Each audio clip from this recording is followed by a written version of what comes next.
And we're recording. Welcome everybody to Friday's group call for instrument. Yesterday we had a really good call. We talked about a variety of things. We talked about what was it? It was routing as well as instrument scanning and some questions about check ride prep. It was really good indeed. So let's start off today. Who in here has not had the opportunity to ask any questions? I know Steven hasn't. Uh, maybe is there anybody else? Mario as well. Has anybody not had the opportunity to ask questions that would like to? We can go ahead and start with you. Yeah, thanks, Toby. So I'd say for me right now, since I'm just kind of starting with IFR, one of the Mhm. things I've been looking at is holds, because I know especially the whole concept of being told to hold north, south, east, west, whatever of a fix. I'd love to get kind of some tips and tricks on how to quickly determine how to then, I mean, getting to the hold, I think is the easy part. It's the entry and then remembering what direction your holding pattern is going to be in. So if you have any insight on that, that'd be probably my main priority for this call. And I'm guessing I'm not the only one. Yeah, you're definitely not the only one. And that's probably the most commonly asked question. So it's also the one I'm most used to answering. So trust me, I've got you covered on holds, man. Not a problem. We'll go ahead and dig into that right now. I've since I've given this same lesson on holds about 13 times, it feels like I'm getting pretty good at it. So I think we'll be able to knock this out pretty quickly. I'm connecting my iPad to Zoom. Just give me one moment. In the meantime, Steven, where are you from? Like, what are you flying? And tell me about yourself a little bit while I pull all this up. Yeah, sure. Yeah, hey everyone. So I'm actually Canadian. I am at a flight school out of Brantford, which is southwest of Toronto, if you know where that is. If you know where Brantford is, congrats, because it's not the biggest airport. But I'm flying 172s, and yeah, I just got my private back in August. And then I'm hopefully gonna start the multi, flying a Seneca, and then I might be flying a Piper or Piper Archer at the school at a different school, because my current flight school, all of our planes aren't IFR certified. We only had one and it crashed a couple years ago. So yeah, I have to go somewhere else for that. But yeah, that's just a little bit about me. Sure, sure. Uh, Sorry, I'm just checking on the Zoom thing. Toronto, eh? So, I'm not Canadian, but I have a lot of Canadian friends, and so I say a lot. So, so I also have friends from the Midwest, so I say ope a lot too. Hey, ope, it's pretty funny. Ming, go ahead with your question. I have a quick question. Like, if I don't want to be an instructor and I got my commercial and multi-engine in this year and I would like to start working, do you have any tip on that one? Yeah, I have a couple tips on that one. Let's go over the hold lesson first, and then after that, we'll talk a little bit about that. Okay. Wonderful. Okay, wonderful. So I'm going to go ahead and mute everybody here, except for um, Stephen. Let me find you here. Where are you? There you are. Perfect. I'll unmute you so you can kind of play as you go. Also, a quick request. I'm going to take a picture with my phone of my Zoom screen so I can see everybody on there. I'm going to upload it to Instagram to say that everyone's missing out on something. So if you all could just wave into your camera for me here. That way I can let everyone know, hey, we're all here, like what's up? You know, look what you guys are missing out on, the most awesome Zoom call ever. Look at all these guys. They're IFR mastermind legends. Hop on the Zoom call. We'll see you. Just like that. Boom. All right. Absolute legends you are. The OGs. Okay, wonderful. All right, welcome everybody. We're going to go ahead and start into holds. That's the question of the day right now from Steven. We talked about this before, so welcome those who have just joined. Denise, welcome. I see you just joined. Let's see, several others have as well. Perfect. Got a good crowd today. All right, so I am going to first start off with sharing my screen on my iPad, and we're just going to talk a little bit about the basics of a hold, what it is, why we care about it, and how we can simplify it to something that is just very easy to understand. People overcomplicate it. So, if you are familiar with holds, you are familiar at least with the concept of you needing to stay in a single position so that you cannot proceed any further in your route. We understand that, right? So here's the idea.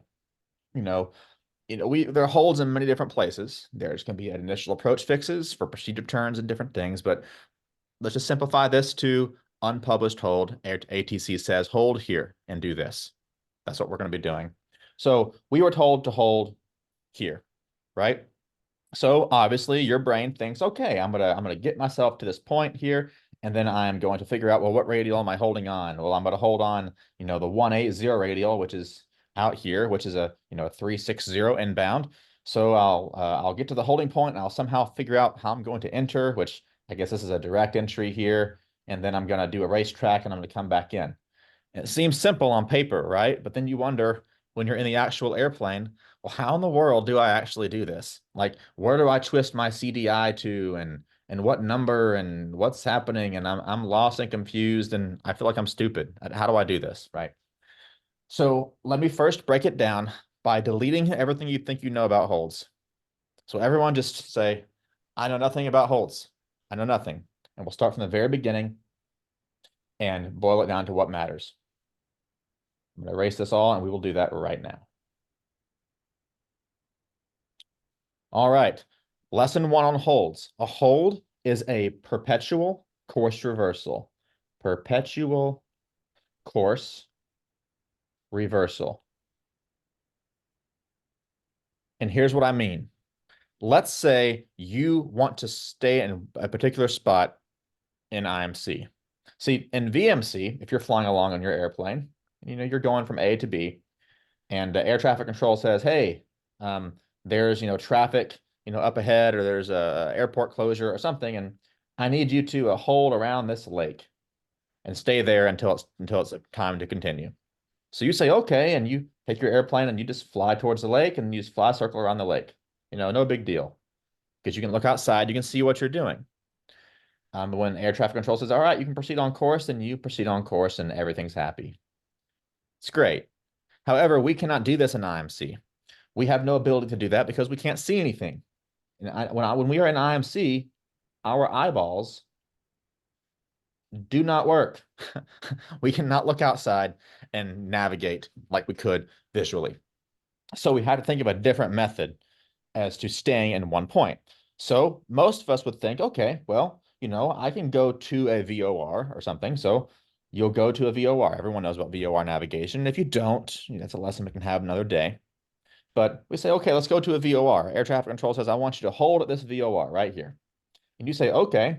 So if you try to do the same logic of flying around a point like this, well, you can't really do a turn around a point on a VOR unless you're doing a DME arc, and those are usually several miles out, and that's a whole different level of complication, and it takes up so much airspace. It's a very large maneuver. It's not practical. So we don't do DME arcs for holds. We also don't do turns around a point for holds because even if we took the DME arc and took it out to 1 or 2 miles, that's a very tight radius and is very difficult to fly. It's not practical. So we don't hold in that way on instruments. But there is something in instruments that's very easy to do.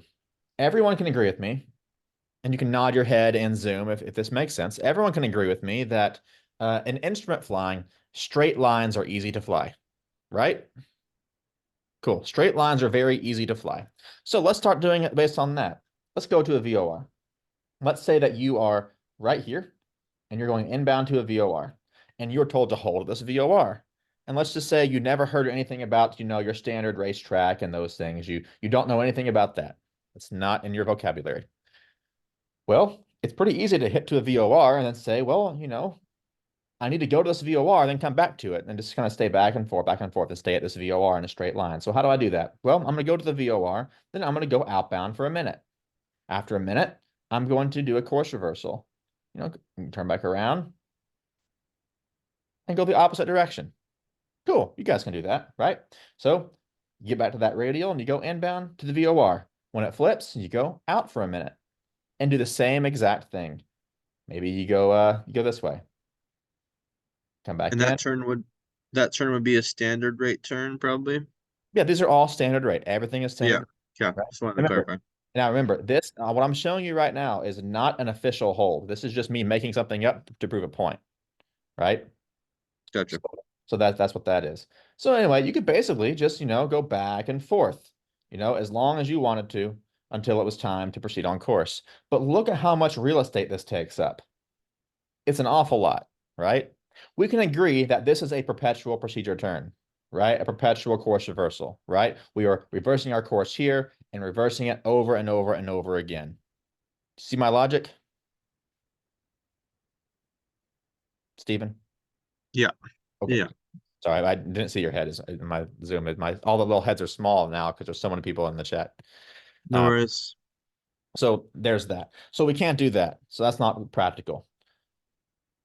So let's move on to what we can do that's practical. How do we hang out? How do we get to a VOR and kind of hang out there without having to go all the way up here and all the way back here? So someone with a bright idea said, well, you know what?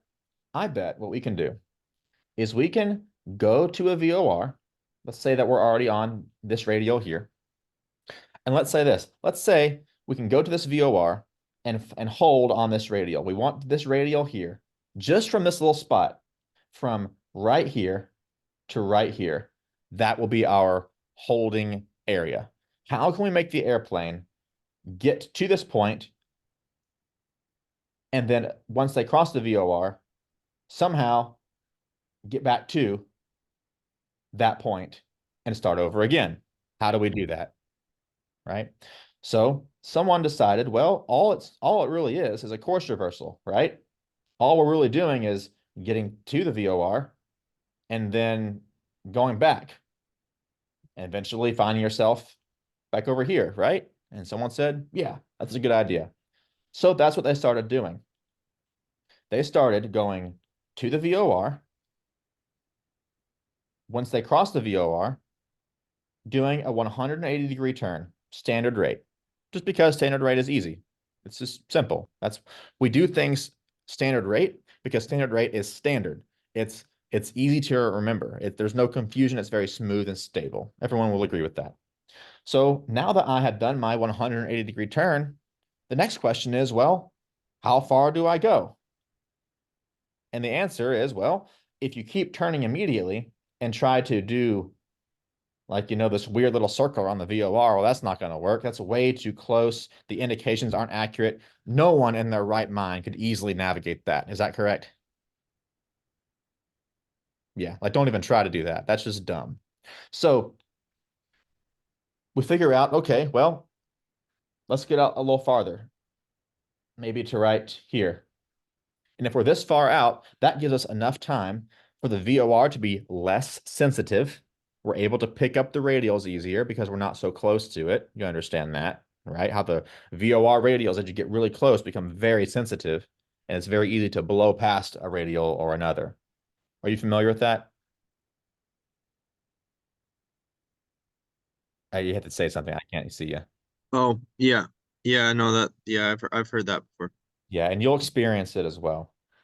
So we say, okay, we'll get a little bit farther out, and that way we'll have time to re-intercept. And then once we're out here somewhere, which who knows what the wind's doing? The wind might blow us over here, might blow us over here. Who knows where we are? But we're somewhere, out here. Then what we're going to do is we're just going to turn back towards this radial, and we'll eventually intercept it, and we'll go in. And someone said, that's a good idea. Let's start doing that. That way, it only takes up this much space instead of this much space, right? So that's basically what they did. And then someone decided, shouldn't we standardize how we do this? And maybe say that we want to keep it to where the length from here to here is consistent. That way everyone knows what everyone else is doing, and air traffic controllers know what they're doing. And when pilots are instructed to hold, they're not having to guess how long do they hold, where do they go. Because remember, aviation is all about standardize, or navigation and instruments is all about standardizing things so that we're able to be consistent in what we do. There's no guessing. You don't want to have to guess things, right? You want to know what I do every single time. Correct? Yeah. Correct. So someone decided, and by the way, I'm kind of making up half the story. I'm just making up fake characters here, but you understand. Someone decided, let's do this. Let's standardize the inbound length of that leg to, say, 1 minute. That way, if you do a hold consistently, whatever you fly on the outbound will be flown however necessary to get you to a point where once you intercept the radial inbound, it will take you 1 minute to get back to the VOR. The idea could also be stability. Think about it. An airplane turning is an airplane that is less stable than an airplane that is level and straight, right? So a 1 minute leg gives you plenty of time to figure your stuff out and get to the VOR. Fair enough. So they decided, let's make it standard 1 minute. And then someone, just because they felt like it, decided to make it right turns. So that's where we get standard right turn holds, right traffic pattern or right pattern holds with a 1 minute leg inbound. Now, someone also figured out that if you were really, really high, say, above 14,000, and you're going really, really, really fast, it takes a little more time to stabilize the airplane. So they decided to give them about an extra 30 seconds and make it 1 minute 30 when you're above 14,000 feet. But none of us, except for those who have their own airplanes that are flying, either jets or turboprops or, turbocharged airplanes, we're not going to be holding that high typically. Now, if you're flying an airliner, then yeah, you will. But I can tell you, I've never had to hold in the jet. I've never had to hold anything but a little tiny airplane at an initial approach fix because air traffic control had to let me hold there for a while until the previous guy shot his approach, and then he cleared me for the approach, and I was able to go in. So most of your holds are going to be a minute. So that being said, right turns 1 minute. Got it. So now how do I fly this? So getting to the VOR aside, how do I fly this? So let's say I went ahead and I started right here. You're on the radial. You start your timer for a minute. You fly from here to here. You cross the VOR. Once you're at the VOR, simply turn around the airplane. Turn around, do a 180. Once you do a 180, you get to eyeball it the rest of the way. There's an eyeball, right? Looking at what you're doing, right? Simply eyeball it and say, you know what? If I fly about 1 minute this direction, that should get me, hopefully, and if there's no wind, a beam, the spot where I would normally be 1 minute inbound, right? Remember, the whole goal is to get to this point right here, right? Or close to it. So you fly 1 minute out. After you fly that 1 minute outbound, turn the airplane to intercept. Now, a lot of instructors will tell you that you need to make a perfectly standard right turn exactly right here, timed so that as soon as you roll out, you're exactly perfectly at the 1 minute mark right there. And they're not wrong. Technically, that is the textbook answer. But that's not what happens in the real world. So let me show you guys what happens in the real world of holds. This will unlock a whole new world of holds for you. In the real world,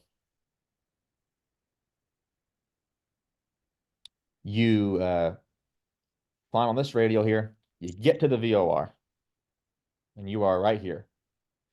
And the wind's probably doing something like this. It's probably blowing 4 million knots in this direction. I mean, 4, million knots, right? And your wind correction angle is basically this. I mean, it's terrible. It's going to stink because it's difficult because the wind's always worse than it needs to be. Of course, I made that up. That's not actually going to happen. So you get to here and you think, oh, okay, well, I'm just going to fly out to my outbound. So you turn outbound. And by the time you get to that 180-degree turn, you're way out here. But normally, on a no wind day, it might leave you right here, right? That wind pushed you way out. And then you think, okay, well, I got pushed way out. No big deal. I guess I'll just keep flying straight. And then when I get to right here, I'll just kind of fly straight for a while and then I'll rejoin the radial, right? Well, wrong. Because if you keep flying that 180 heading right here, the wind is going to push you this way. So that doesn't work. So we have to correct into the wind. So you think, okay, well, I'll just turn the airplane this heading right here. And that way I'll fly this way, right? Well, again, if you did that, now what's going to happen? You're going to keep flying out, and eventually you're going to get right here with the airplane turned like this. And then to get back to the radial, you're now going to have to turn less than 90 degrees, and you're going to fly in a straight line for a really long time until eventually you get to the radial and you turn in. Well, that's also kind of impractical. That takes a lot, that makes the time of the hold take significantly longer. Would you agree? Yeah. Yeah, I know that makes sense. Yeah. So we can't do that either. That's not going to work. So what we do is we turn the airplane even steeper, something like, I'll draw a different color, something like this. That way, we fly this direction and we get closer and closer to the radial. So after we fly for, approximately 1 minute, which technically this leg here is longer than this leg here because it's at an angle. So you might need to fly a little longer than a minute just because you're turning. It's, we all understand this is longer than this. Cool. I'll have to explain that to you. At least I shouldn't. So since that leg's a little bit longer, we fly a little more than a minute, and then we get to the end right here. And we say, well, now what are we going to do? So if we just turn back to our inbound, we'd be fine. Cool. So most holds really look like this.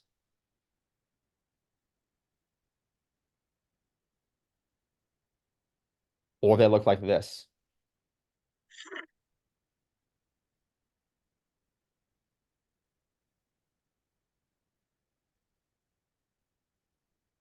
Mostly due to because of winds and other factors that we can't control, right? Exactly. Exactly. So the question is, how do we control these with the wind? Like, how do we know what headings to fly? Because you can't just, I mean, you could eyeball it. Because think about it. Think about it, guys. Everyone watching this video, I want you to understand this. If you don't understand anything else I've just said, which you should, because it's pretty simple, but if you haven't understood anything else that I've said, understand this. The whole point in a hold is to fly this line from here to the VOR, turn either left or right. In this case, we're going to the right. Fly out and get back to that same spot and repeat over and over and over and over and over again. That's the whole point. The whole point is literally to start on a radial. When you hit the VOR, turn back around and get to that same spot again. Whatever you do in the process of getting to there isn't really so much important as it is you pointing all arrows back to this spot right here. Remember, it is a course reversal. You were flying on this course right here, going to the VOR, but now you had to turn around and you had to reverse, right? This is a reversal. Do you agree? Right? We reversed our course until we were able to get back to a point where we could rejoin. Now, this is not an exact science. There is not some little scientist with like a little, little beaker, like with some like potion, coming out of it. That's like saying, if you drink this, you'll make perfect holes. Does not exist. Okay. The whole point is you start on a radial, you turn around and you get back to that radial. It's kind of like a traffic pattern, right? When you're doing a traffic pattern, if you're over the runway, it's easy. You can see exactly where you are over the runway and you just fly over it when you take off or whatever. But then when you turn downwind, you know, technically, I mean, you can see the runway on the side, so that makes it a little easier, right? But you're having to crab or do different things to figure out what do I have to fly to get out here? How do I mimic this straight line right here? How do I mimic that right here? And you're kind of guessing the whole time, aren't you? You're just kind of guessing that you're pretty close to the downwind. And then eventually, you see it seems symmetrical. It seems like it works. So then you can eventually, turn base and turn final. But again, if the wind is blowing like this, right? You might be straight on base here for a little while and waiting until you turn final. Or if there's the winds from the other direction, you might get blown way over and have to overcorrect and maybe turn even tighter. There's a million different things that could happen. The point is this. Here's the point you're going to hold at. Hold on this radial. When you get there, turn around and get back to here. Notice how I have not drawn a nice little arch right here like most people draw. Notice how I've just drawn this angled intercept line because that's all you're doing. I don't care if you make a hold that looks like a box. I really don't care. What I care about is that you get to this point and then you turn around and you get to this point and fly it. Does that make sense? Yeah, the bigger thing is just that inbound leg that's more important because they know that you're going to be hitting that radial or sorry, the VOR or the fix or whatever they assign you. Yes, exactly. So let me break this down into how you do the wind correction specifically. Okay. So here's how you do holding wind correction. You're on the inbound, and let's say the wind is coming from, let's say the wind is coming from this direction. All right. And your inbound is a course of, say, 360. Make this really easy. And you are right here, and your heading is currently your heading is currently a 005 right here because the wind's blowing you. Makes sense, right? You can get behind that. I'm gonna make a small adjustment here. I like my drawings to be semi-symmetrical. There we go. So you understand that. So here's your question, Stephen. What is your wind correction angle here? So if we've got 360, I've heard them use like 30 degrees or No, depending on the wind strength that's not is that's not what I was asking. I'll oh, read it. What is the wind correction angle right here? Like, what is this guy currently correcting at? oh well yeah, that looks like 5-10 degrees What? of bank. No. I'm saying his heading. See, a wind correction angle, guys. A wind correction angle is the difference between your ground course, like a ground track, and your heading. So in this case, 360 equals 0 degrees. So he has a So 5 degree 10. correction angle. Okay. This is five. Like this guy has a 5 degree wind correction angle. Like everyone good with that? There's gonna be some nods in the chat there. Okay, there we go. We're good. 5 degree wind correction angle.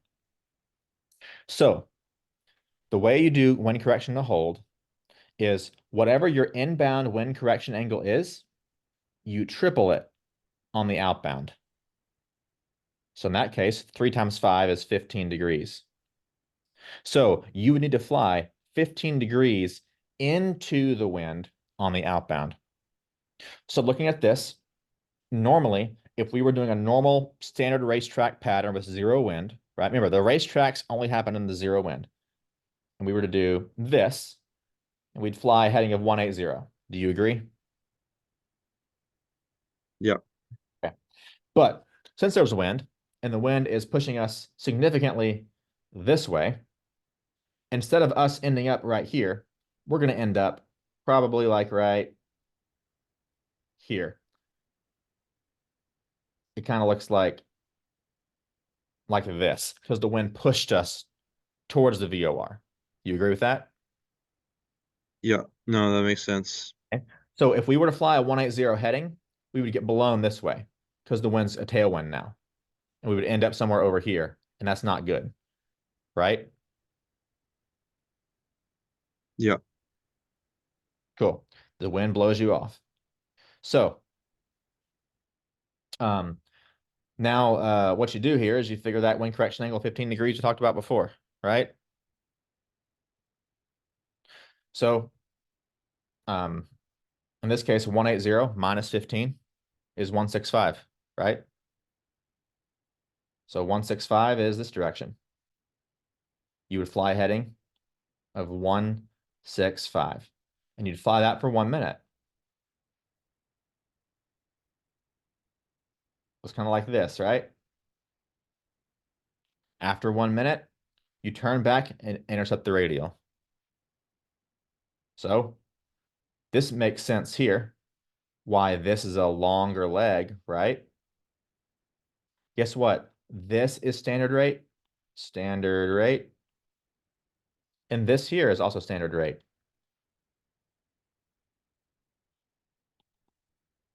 Right? But the difference is that there was wind making this one smaller and wind making this one bigger. Do you agree? Okay, cool. So that's what you do. You rejoin the radial and you're good. Now, if the wind was from the other direction, instead of subtracting from your heading, you would add. But the thing is you simply turn the triple wind correction. So whatever your wind correction angle was inbound, say 5 degrees. On the outbound, you just go 15. That's it. So 165 is into the wind. Now, if the wind was the other direction, then I would fly 195. Not one, yeah, 195, right? Because the wind is coming from the other direction. Right? Right. So now we also understand here, let's say that you get to the end of the line here, which was say 1 minute, and you turn inbound. And by the time you turn inbound and you get to right here and you start your timer again, when you cross the VOR, let's say that it only took you 45 seconds inbound. Means you're short, right? So what do? You add an extra 15 seconds. It's 45, it's 15 off of a minute, right?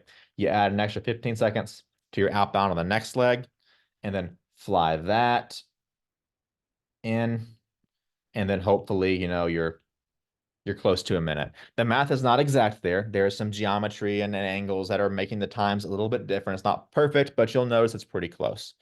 There is no such thing as a perfect hold. The only kind of hold that exists is a sucky hold. And anybody that's ever done a hold before, they have never done a perfect hold. Zero wind conditions, excuse me, zero wind conditions, maybe. And in a hold, you're always a little bit lost. I hope it makes y'all feel a little bit better hearing an instructor say that. You're always just a little bit lost when you're holding. When you're on the radial and you're at the VOR, you're great. You know exactly where you are. But as soon as you turn out here, you are eyeballing it big time. You have no idea what's happening. You're just hoping your wind correction angle was correct so you can come back in.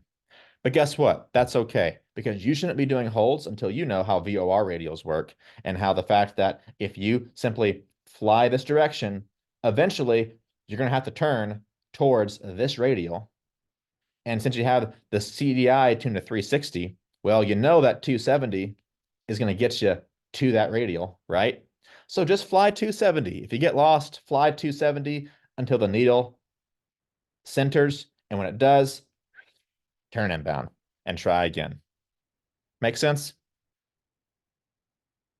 Okay, wonderful. Now I'm going to do this on the VOR simulator on my laptop here, and we're going to show you how this works in real time. Welcome those who have just joined the meeting who I did not say hi to previously. Welcome, glad you're here with us. Let's go ahead and see. Ming, you had a question while I pull this up?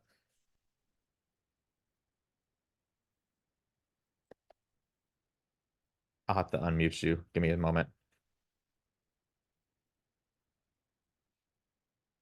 Okay, Ming, you can unmute. I have a question on the part that was confusing is because when you are drawing, like you already draw which side the wind is coming from.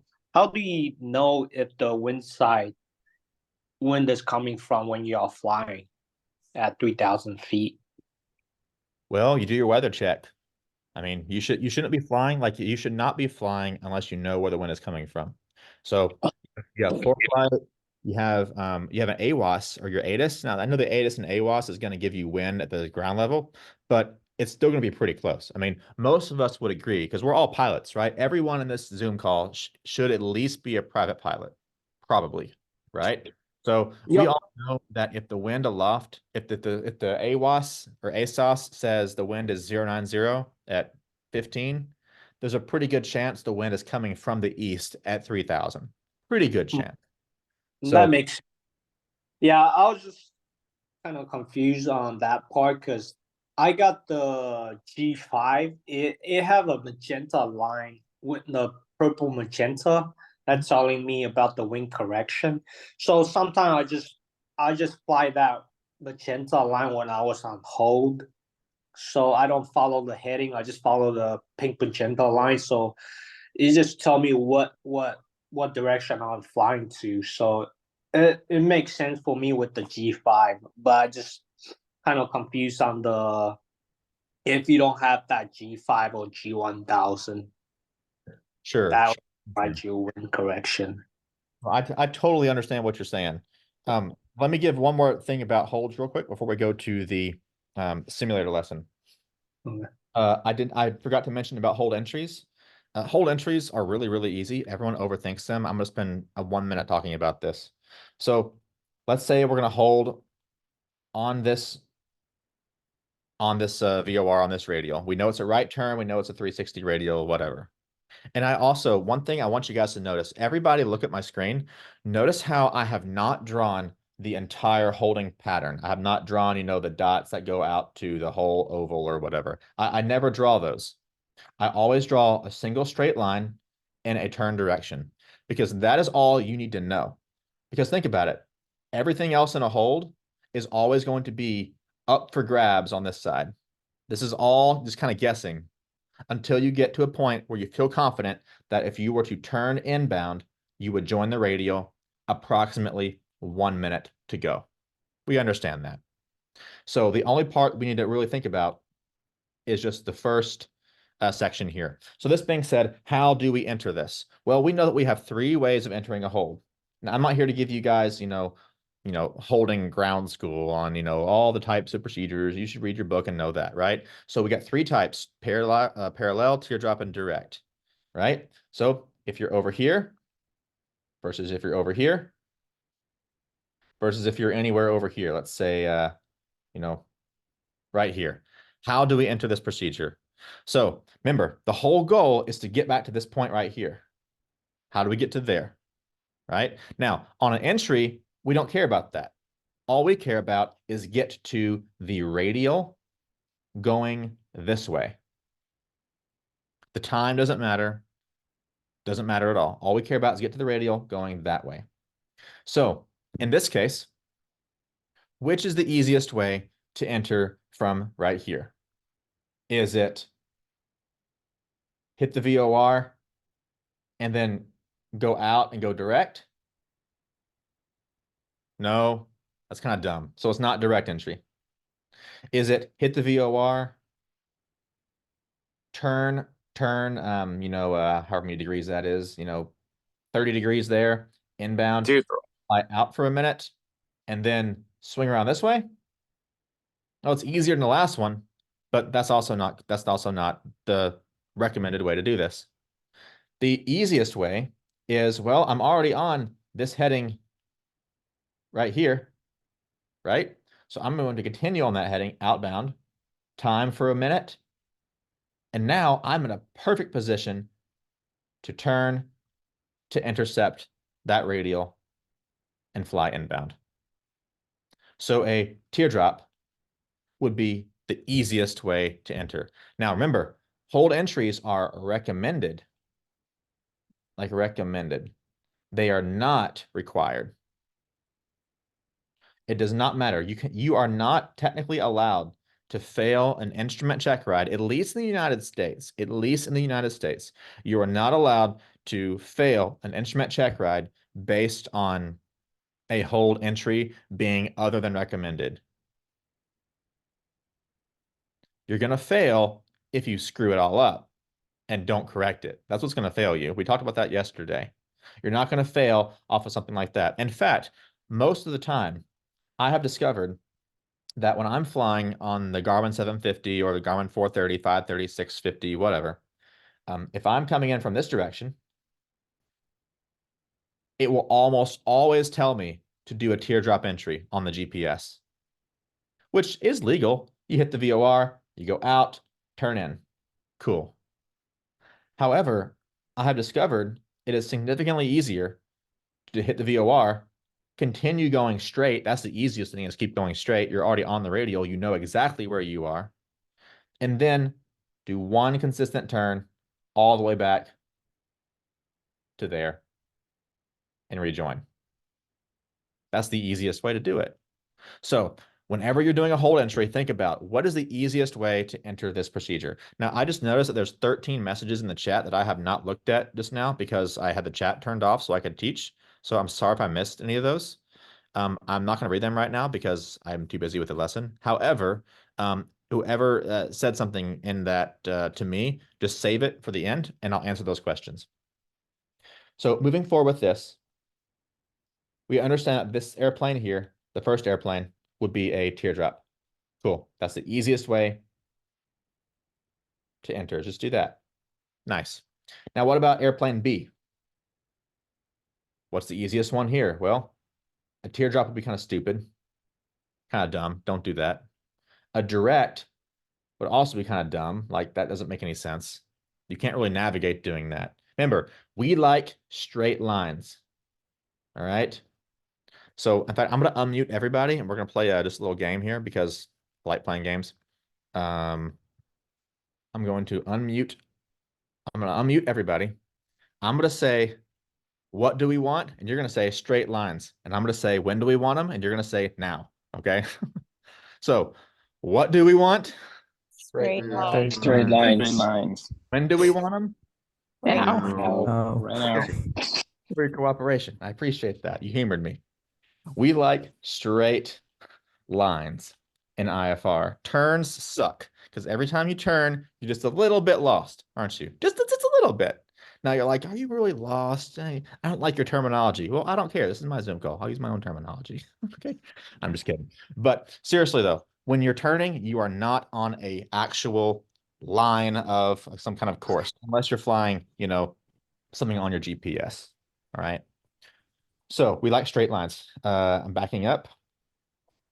So the easiest thing for this guy here to do is obviously to hit the VOR and fly the radial out until the pilot is comfortable to now turn to intercept and rejoin. Cool. Makes sense. We like that. So that's easy. Now for our last airplane over here, what's the easiest way to enter? Is it to hit the VOR and then turn out in parallel? No, because you could do that, but that's a whole bunch of extra stuff. That makes no sense. And at this angle, it would put him so far away from the VOR that even though we are protected slightly on this side of the VOR, the holding side is over here. So one thing you guys will hear in flight training that is wrong is they call this the non-protected side and they call this the protected side. That's not true. There's no such thing as a protected side of a hold. There's no such thing as a non-protected side. There is only the holding side and the non-holding side. That is what is referenced in the Federal Aviation Administration's like Airman or Aeronautical Information Manual. The AIM says holding side and non-holding side. It never says protected area. So the more you know, right? So anywho, that doesn't make sense to do a parallel. It also doesn't make sense to come in from this direction, only to go to the VOR, kind of outbound for a teardrop, and then go in like this. That's also really dumb. So you wouldn't do that. So obviously, the way to do this procedure would be to fly to the VOR, and as soon as you hit it, turn to your outbound, fly that for, your approximately 1 minute, and then turn to intercept and go in. So those are your 3 entries. Clear as mud? All right, clear as mud. Let's see. I'm going to now go to this new screen share. I'm going to go here to the simulator. If I can find it. Where did it go? Okay, you guys see the simulator. This simulator is not very good. Doesn't work that well. But I'm just going to give some examples of the CDI. Okay. So we're going to use the just the VOR indicator here. We're not going to use the HSI. So I have selected here the 060 inbound. That's what I want to hold on. So, or let's say that's the radio that I'm currently selected to. So I'm on the 240 radial. You can see that. And I want to hold on a different radial. So let's figure out how we enter this procedure. All right, we're going to do this. And Stephen, I'm going to give this quiz to you. So you can unmute yourself and you can answer these questions. So ATC instructs us to hold on the 090 radial, which is east, right? So hold east on the 090 radial. Yep. And standard right turns. I'm going to show you, before you answer, I'm going to show you how to easily tell what the entry looks like. So everyone is going to want to either write this down or pay very close attention.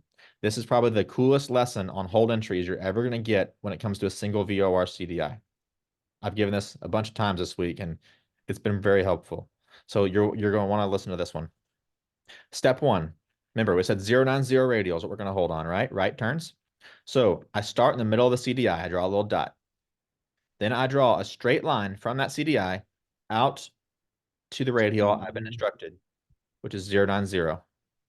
Then I go draw a little arrow pointing at the dot that I made. So now I know my inbound. My inbound is, of course, 270, the opposite side of that, right? That's why I draw the arrow. I'm going to the VOR that way. After you draw the arrow, you draw the hook. So now we have to ask ourselves, we now visualize what this hold looks like on our CDI. So what is the entry? Well, I'm coming in from this direction, right? So the entry is very clearly a teardrop entry. Teardrop, yeah. Can't mess it up. You literally cannot mess it up. It's like almost foolproof. So let's say we switch it around and we're doing a left turn. I'm going to draw it out again. And let's see what's the easiest.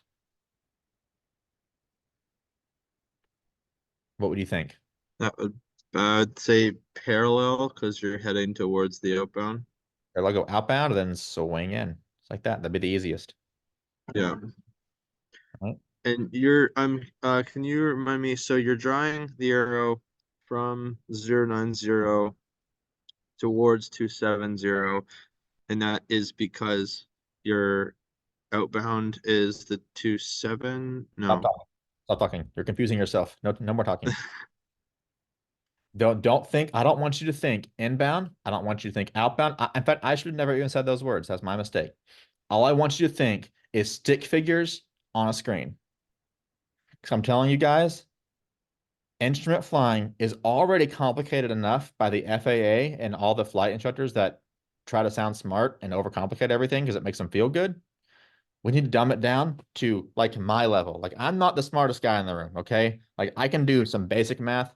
Well, I kind of like advanced math for fun, but that's a whole different thing. Okay. I like basic, easy stick figures. If we can't learn how to fly instruments by using stick figures and like little stick figure airplanes, if we can't learn to fly like this, we got to change something. So here's what you do. I'm going to give you a new radial. Okay. I'm going to do this one all myself just to remind you, and then I'll give you the opportunity to do it again. Start in the middle. Let's say we're going to hold on the 360 radial. So you go out to 360, draw a line this way. right hook. What's the entry?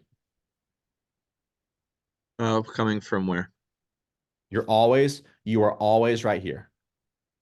Oh, okay. Well, that would be the yeah, right. Doesn't make sense. I would also do the teardrop for that one. So you would do this. Yeah. Well, or no, would that be parallel then actually? Not teardrop because because you can go on the inbound You're overthinking and it. then just circle around. Overthinking it. This is the easiest. Oh yeah, okay, yeah, sorry, yeah. So it is teardrop then. All right. No, this is a parallel entry. Oh, sorry. Okay, yeah, so I was right the second time then, never mind. That's the parallel. Yeah, the parallel is the one where you fly out on the radial. And then Yeah, and teardrop, then loop teardrop around. looks like a teardrop. It's like, oh, she's a Oh teardrop. yeah, teardrop is you're not flying on either the tracks, you're going out and then turning. Parallel is you're flying along one of the tracks and turning. Okay. All right. You could think that if you want to, or you could just not think at all and look at this screen. I'm serious. Well, no, I gotta rationalize it. So, but that makes sense to me. So that Okay. works. And I'm not trying to be a smart aleck. I'm just trying to be like, we overthink it. It's literally stick figures. It's which is easiest for me to go from here to here and do this. That's a 90-degree turn right there with no navigation. That makes no sense. Yeah. Or to go out and then even further guess and try to parallel and go like this into a direct. That makes no sense. But what makes the most sense is to hit the VOR, do basically course reversal. You go outbound, and then when you're far enough, swing in. That's obviously like the most logical. It gives you the most um, navigational nutrition that you can get. And even from the side of when you're on that track, you know that you're going to be following the radial, so you have an indicator that Yeah. you're following something, so it makes sense. 100 Whatever approach gives you the most ability to have that VOR indication, that's the best one. 100% correct. Yeah. So let's look at this one. Same thing, left turn. What's the entry? Left turn would then be the easiest would be you turn hit the center, go left. So then that's also that's parallel. Teardrop. That's a teardrop. What parallel would not parallel would also work though, because you can just follow the radial out and then just loop around. So here's the thing. You can do whatever you want on your check ride. It doesn't matter.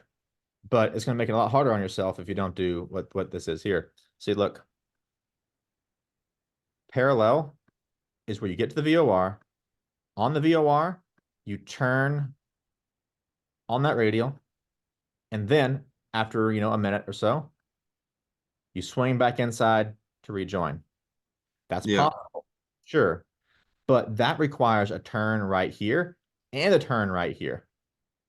That's a lot of Okay. turns.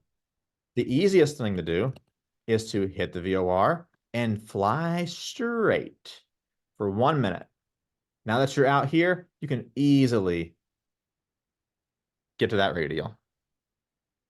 True. Or Yeah, I guess it's dealer's choice. it's, remember, Or hold entries are always dealer's choice, but there is an easy way. true.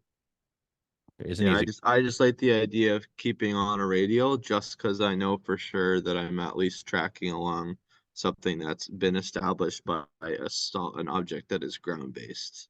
But Hey, yeah, you know what? I like That's that true. logic. Either way it works. I like your logic. Your logic is very good. And if you keep up with that logic, you should be fine. Now, as long as you remember that hold entries are recommended, not required, we should be good. I'm going to give a quick Okay. example for HSIs, and then we're going to go over to some other questions.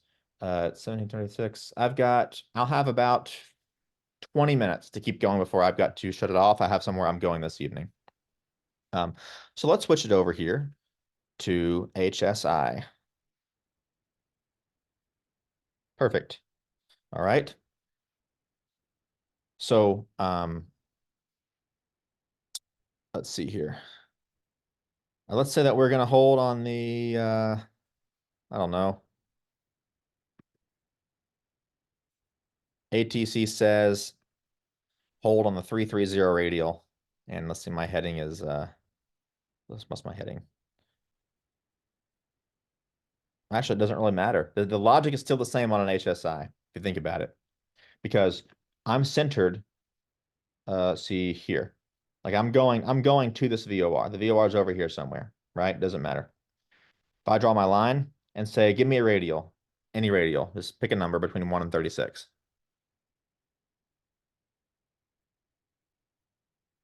18, perfect, great number. All right, so 180 radial. We go here, draw an arrow 2, and we're doing, say, like what, right turns, right? On an HSI, it's the same thing, except you're basing it off of, the radial that you're going inbound on, which is right here. So what's that look like? We're going this way. We get to the VOR. Easy. Direct entry. Just like that. Easy peasy. Do another one. Let's say we're doing the 330 radial. Let's say we're doing right turns. What's this one going to be? You get to the VOR. Technically, you'd follow the HSI line. You get to the VOR. It's going to be parallel. Just like that. Nice. Let's do another one. Let's say 360. And let's do right turns. Or sorry, left turns. What do y'all think? Teardrop. Teardrop. Boom, just like that. All right, that's how you do your hold entries. Drop a fire in the chat if that makes sense. Now let's go ahead and move on to the next question. All right, so Stephen, thanks for your question. Was that helpful to you? Yeah, no, that makes sense. And that also makes sense that you can technically, there's more than one answer for a lot of different hold entries. Because yeah, I think that the last example you gave, I think teardrop or parallel could work. So that's good to know. So yeah, thanks so much for that. No problem, man. And this is going to be recorded. It is recorded, and it's going to be in the classroom either tonight or tomorrow. So that will be really helpful for you as well. Who else did this make sense to? Raise your hand in the cameras if you got your turns on, if this was helpful and made sense and was good. Perfect. All right. Wonderful. I tried to go through these quickly, but also not so quickly that you can't understand what's going on, but they're all recorded. So this is all able to go back to later. So very good. All right. Someone who I have never answered a question for, go ahead and unmute and drop a question. And it could be about this topic, or if anybody has a specific question about this topic, that would take less than 30 seconds for me to answer, then go ahead and drop that now. CJ. I had a quick question on the instrument cross country. Okay. So the long cross country to 250 nautical miles, are you able to do the ILS and localizer as two separate approaches? Does that count? I have a funny story about that. The answer is yes, it does count. But I had a student go for a check ride one time, and the examiner took his money and did not let him do the test because he said he did not qualify because he did an ILS and a localizer. So the regulation says, and by the way, the examiner was wrong. The FAA told the examiner he was wrong, and he had to give him the test, and it all worked out.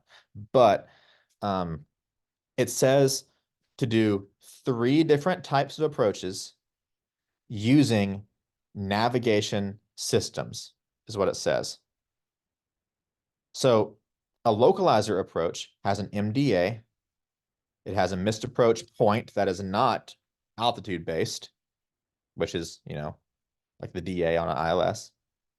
It does not have a glide slope, right? So it is not the same. It's not the same approach. Yeah, an ILS has a localizer. That is a part, an integral part of an ILS approach. The instrument landing system requires a localizer to exist. However, also requires a bunch of other things. So it is a completely different approach. Everybody knows that it's a lot different to fly a localizer approach versus an ILS. An ILS, you just join a localizer, find the glide slope, and you go woo all the way to the runway. A localizer approach, you join a localizer, and you're like, oh crap, what was my step down altitude again? Oh, my timer. Shoot, where's my timer? And you're fiddling the whole time, trying to fly this approach. So yeah, you should be able to fly a localizer and then fly an ILS, no problem. But I did have an examiner one time tell me that was illegal, but the examiner turns out he was wrong. So they are different approaches. Okay, thank you. No problem. Next question. Somebody who hasn't asked a question before, if possible. Let's see. Several names that I have not conversed with before in here. Let's see. Who we got? Crystal, do you have anything? Hey, this is actually a question that a friend of mine got received on a check ride the other day, and it's about like altimeter settings. And the DPE was like, okay, you take off from Destin at sea level, the altimeter reads 2992. You then fly to someplace in Texas where the altitude is say 2,800, and the altimeter there is also 2992, and then you go to Denver and it's 2992 there also. How is it the same in each place? Does that make sense? Yeah, that makes sense. It's so trippy. Like we've been trying to figure this out for days. Yeah. So basically the way it works is this. 2992 is an arbitrary standard altimeter setting. And it's arbitrary standard, meaning this. Every airplane that's designed and every altimeter that is made is calibrated in a way to where it measures the outside air pressure relative to um, sea level. And sea level has been determined by an arbitrary number to be 29.92 inches of mercury on a standard day. Now, here's why this is important. A standard day just means that even if today the atmospheric pressure at sea level is 29.0, or if it's 30.2 or something, it doesn't matter. We're basing the standard, how all airplanes are designed and tests flown off of, and all the density, altitude numbers, and everything is all based on this line here. That way, we know an airplane that is flying at sea level, so here at sea level, on a day when the temperature is 15 degrees Celsius and the atmospheric pressure is 2992, it will have a 850 foot per minute climb rate at maximum gross weight at 10.2 gallons per hour at 75 knots or whatever, right? That is the standard. Like the airplane performs this way at this standard range. So now, if the barometric pressure at sea level is actually 29.7 inches of mercury, well, the air is thinner now relative to standard, which means the airplane's performance will be less than what was published because the atmosphere is thinner. So you're going to have less of a climb rate, less horsepower, and so on. You also have less drag because the air is thinner, but it's technically your true airspeed might increase slightly because of that, but the air is now thinner. So you see, it's all based on, if we use 2992 as the benchmark, we can then judge performance high or low based on that. Right? You following so far? Yeah, so it's basically it's not based on air at all. It doesn't care what the elevation we're at. It's just like purely for performance. Yes. If you Okay. if you're sitting at Denver at 5,212 feet or whatever it is, right? It's a mile high, right? Almost. Let's say 5,000. And you dug a hole straight down to sea level and you fell through that hole, you went splat, you fall in the hole, okay? And you take an atmospheric, like, reader or whatever. Let's just pretend that it's not a hole. You just fell off a cliff or something. I don't know. But there you fall to sea level. The atmospheric pressure on that device would read 2992. Got it. The altimeter is 2992 that day, right? It means, see, if Denver could be at 5,000 feet, it doesn't matter. Every altimeter setting that is published by an ATIS, ASOS, AWOS, METAR, anything, is telling you what the atmospheric pressure is reading at sea level. So think about it. At 5,000 feet, you are 5 inches of mercury Right. lower than whatever sea level is. So sea level on that day, is 29.92 standard. Well, that means at Denver, your atmospheric pressure, the amount of air you can breathe in, right, is 24.92 inches of mercury. Right. But in order to know that, you had to know what sea level was. So they use sea level as the standard. So Okay. yeah. Yeah, it's just thank you for explaining that. That definitely clears it up a little bit. So thank you. Okay. And if you can send me a message or something if you have any questions about that. I see one of the things about doing live questions like this is that I don't know the questions before they come. So I have to sit here, think about it, make sure it doesn't sound stupid in my head, and then give an answer and hope it makes sense. If I had time to prepare, I could have written down something. Well, this is the better way to explain that. So you can always get back to me. Do you think it was a pressure altitude question or that the examiner was trying to get at? See, If like, if you're talking about the airport elevation, was he talking about airport elevations or? I don't know. It wasn't me that was asked the question. It was a friend of mine, and I don't think she even really understood what he was asking, and they just ended up moving on. So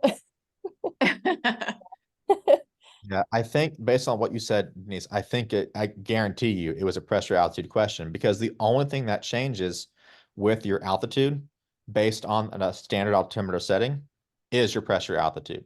The pressure altitude here at Dixon on a standard day is 892. The pressure altitude at Denver on a standard day is 5,012. I don't know, whatever that. Yeah.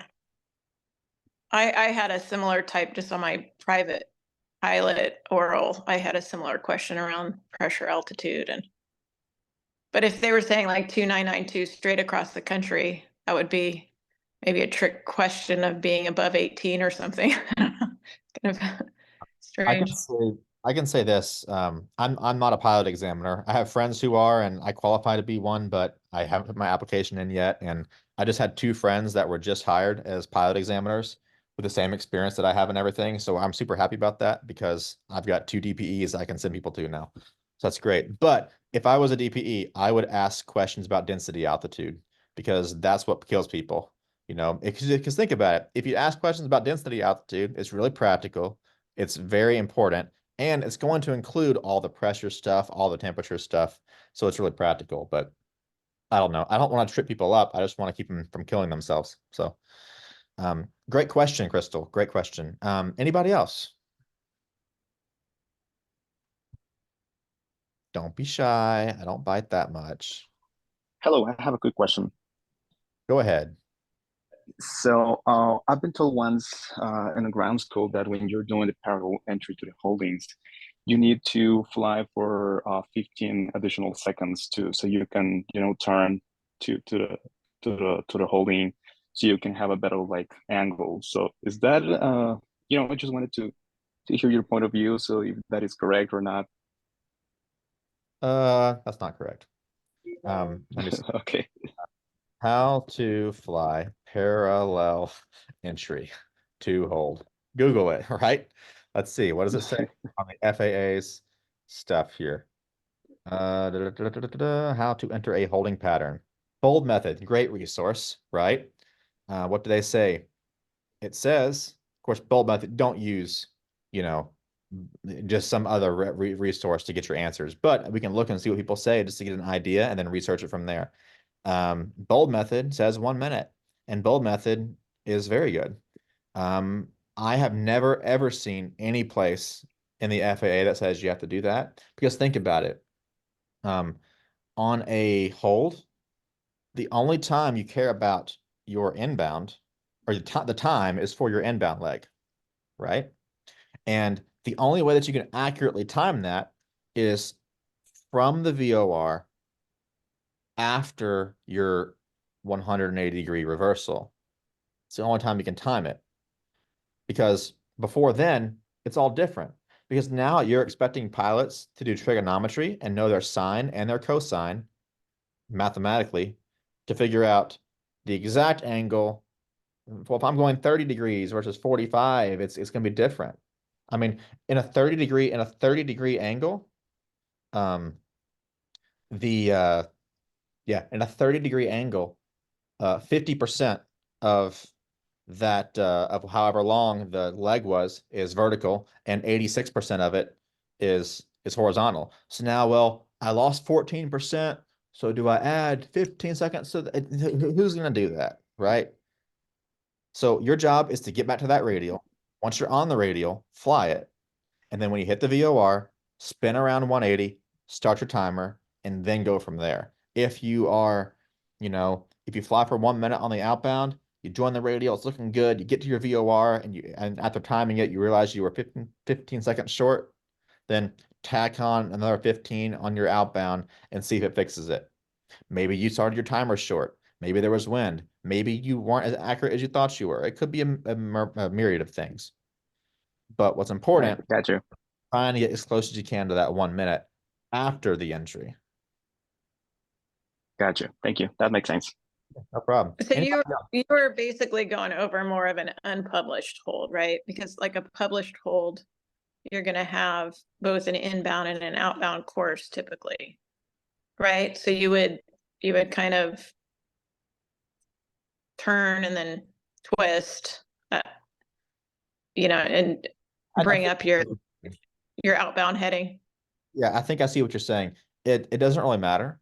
What matters on a hold is that once you're in the hold, like once you are in, once the entry is completed, that your outbounds are the correct length. Or sorry, that your outbounds are flown so that your inbound is the correct length and you're on the correct side. For example, here at my home airport, we have an RNAV approach where the intermediate fix is also the initial approach fix, and you can fly the course reversal and everything. And when we do that, it's a 4-mile leg with right turns. And whenever I go to it, the GPS, I usually am in heading mode because the nav sometimes doesn't work correctly. So I'm in heading mode, I hit the fix, and then I fly a teardrop, and the teardrop on the GPS wants me to fly 4 miles out. And I don't want to fly 4 miles out. I don't need to fly 4 miles out. So what I do is I fly out for about a minute. I turn inbound and intercept. When I intercept, guess what? I'm within the margins that the hold required, right? Remember, the 4 miles is because they don't want me to hit the restricted airspace that's 10 miles away or whatever it is. Right. So it's really about staying at or within is the biggest thing, truthfully. And that's one thing people don't talk about very often is that legally, yes, I want you to aim for your correct inbound, like your 1 minute, minute 30, whatever. But the biggest thing is stay within the range that they have given you. Because if you're within that range, you're not going to hit anything. If you're outside of the range, that's where it's questionable. Does that kind of answer that question? Yeah, I think, I'm thinking like in the Malibu when I'm, if I'm doing a published hold and I hit the fix and I'm, making my turn, there's typically a published outbound radial that I'll put on the HSI.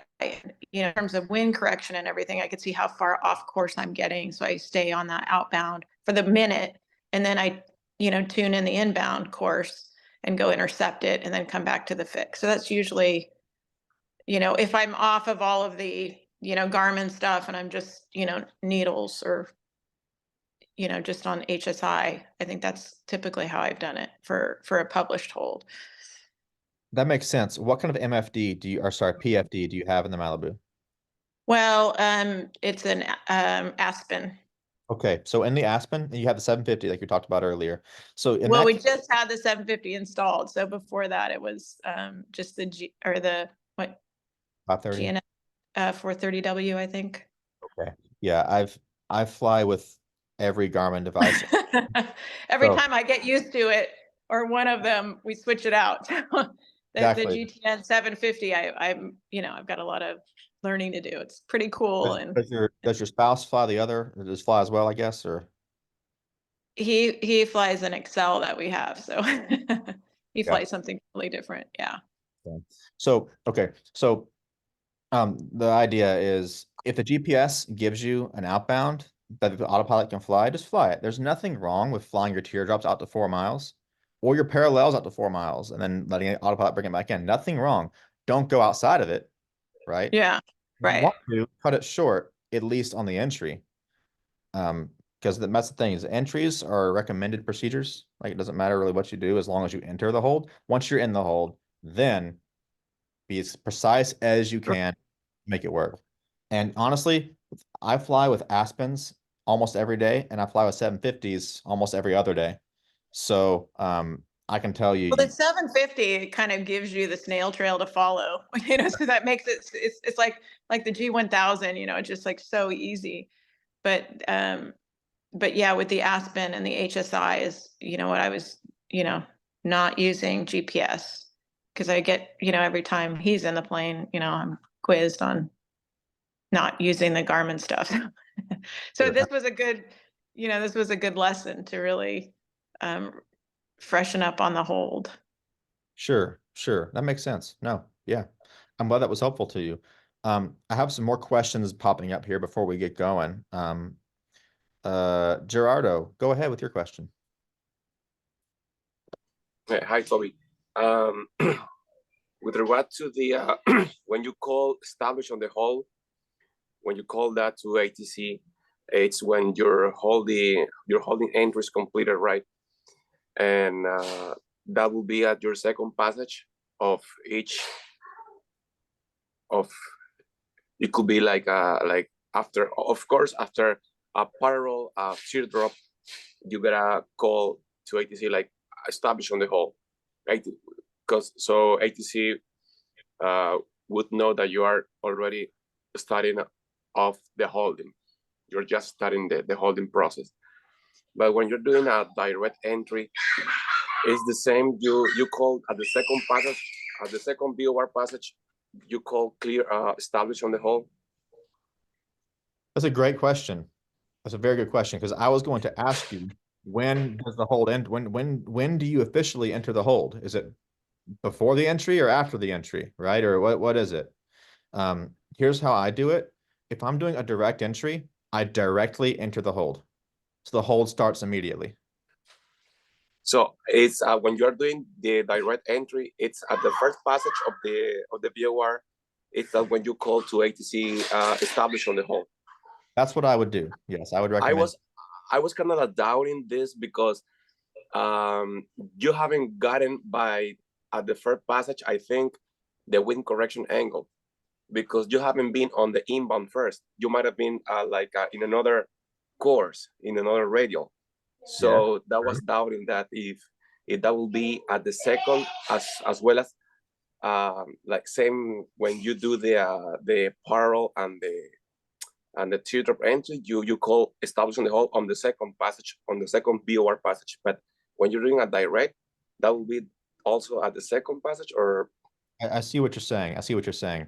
Okay, so basically it comes down to this. When you know that you are established, when you have no doubt in your mind that you know what you're doing inside of that hold, then you report I'm established. If I'm flying an airplane that has a GPS and I can go direct to the fix and it does a direct entry for me, and it like in the 750, like Denise was saying, where it draws out the whole line for you and everything, I know I've entered. I know I'm good. I know what my wing corrections are because the GPS does it for me. I would report that immediately, right? However, if I'm flying in an airplane with just a VOR and I'm twisting my VOR, you know, I've crossed the fix, I've turned. Someone just said that in the chat. The 6 T's exactly. Turn, time, twist. So I would turn. You know, I would make sure I'm timed if I need it.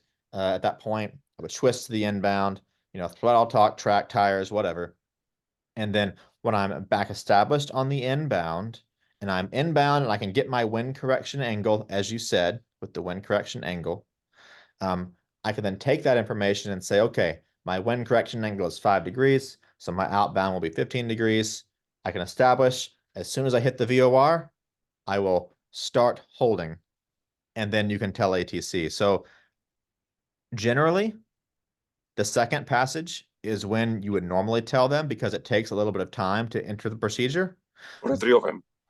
But if you have a GPS, I personally would tell them that I have entered on the first passage on a direct entry, just because why not? I mean, you're already set up. There's no reason why you can't just enter the procedure. But then again, it depends on you. Because remember, holding entries are all recommended procedures. it doesn't really matter how you enter it. So what matters is once you are established completely, letting ATC know. Because they don't really care at the end of the day. All they care about is that you're on the correct radial doing the correct sides. I have some experience in air traffic control, and I can tell you, no one cares. No care at all. Okay. Just please Thank you. don't hit the mountain over there, and we're good. Yeah, it's like when you're flying in SoCal and you're flying from Orange County to Palomar, and you're on Victor 23 to Oceanside, and then you join the ILS and the 24 at Carlsbad, Palomar. There's an MVA, a minimum vectoring altitude, on the east side of that runway that brings the hills really, really high.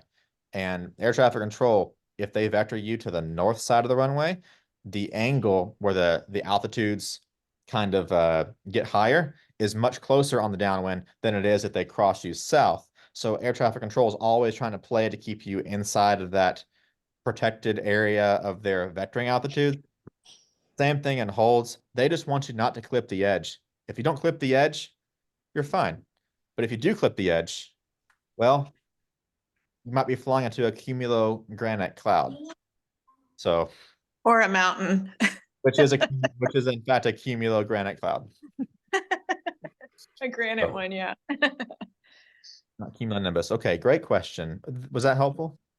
Yeah, it was. Thank you. Very good. I have someone in the chat here asking a question. Let's see.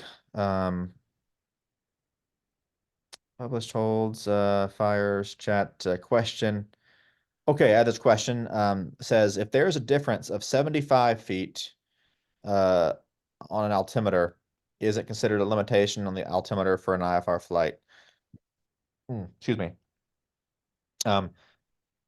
As far as I'm concerned or aware, if your altimeter is inaccurate of more than 75 feet, then you cannot use that altimeter for IFR. You just can't. So what I always do is I always spin the barometric pressure to the altimeter setting that the AWAS or ATIS gives me. Then I look at my altimeter and I compare it to airport elevation. And as long as it is within 75 feet, we're good to go. So I hope that answers your question. Are there any other questions? Hey, Toby, I just had it's not really a question. I know we beat it to death, but like it really, really helped me like visualize holds in the plane. Sure. Like you're holding fixed, it's your face and the side you're holding on. So the side you're not holding on, you put a straight line and you're blind to that side. And that's your teardrop. Everything over here is parallel, everything behind you is direct. And it seems to work out pretty easily when you're trying to visualize stuff, even when you're going over everything.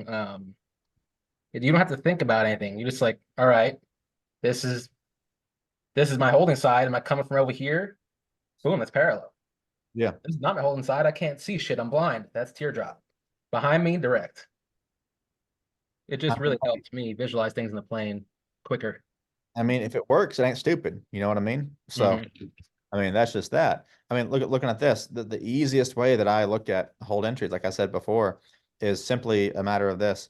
I'm going to go to VORs instead of HSI. I don't like the HSI very much. I love HSIs. They're great, but I'm going to use a VOR because most people train with these, I find. And if you have an HSI, it's the same exact logic. I mean, the airplane is most likely, oops, where'd it go? Most likely you're already centered going to a point. That's fine. So what radial do you hold on? You know, I'm going to hold on the 120 radial, right?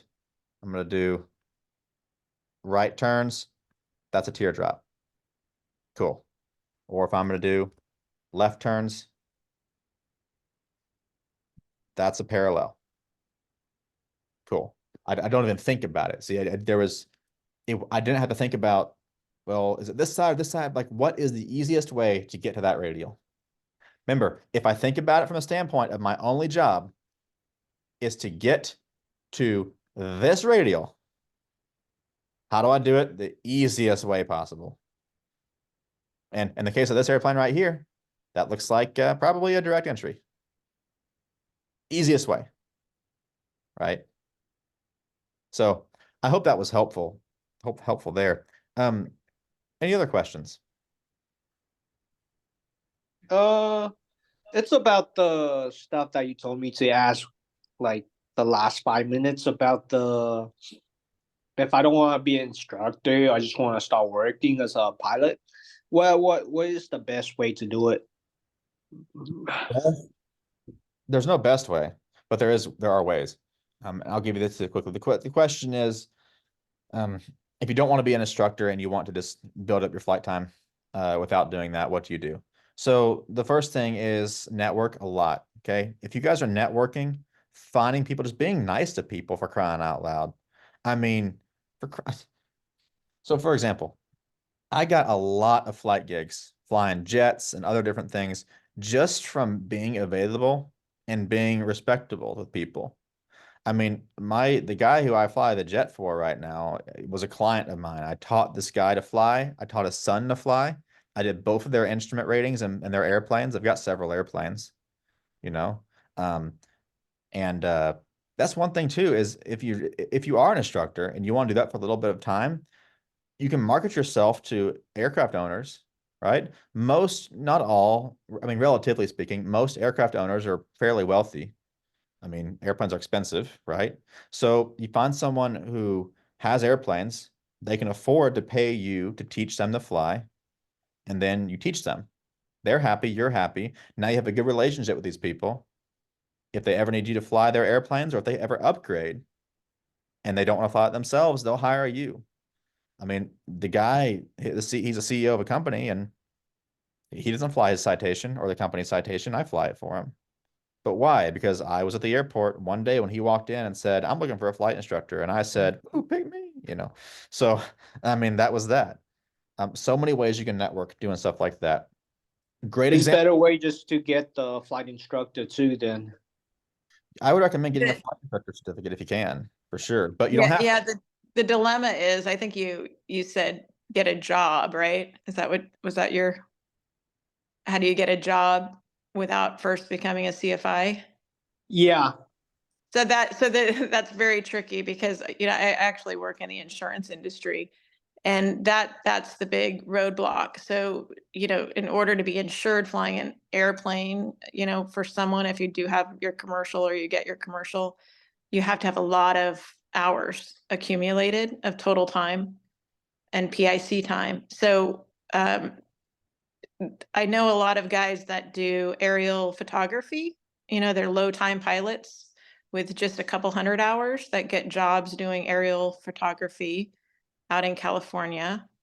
Um, but for jobs, it's tough, until you've accumulated a lot of, total time. And most people do that by earning money as a CFI, having someone else pay for your accumulation.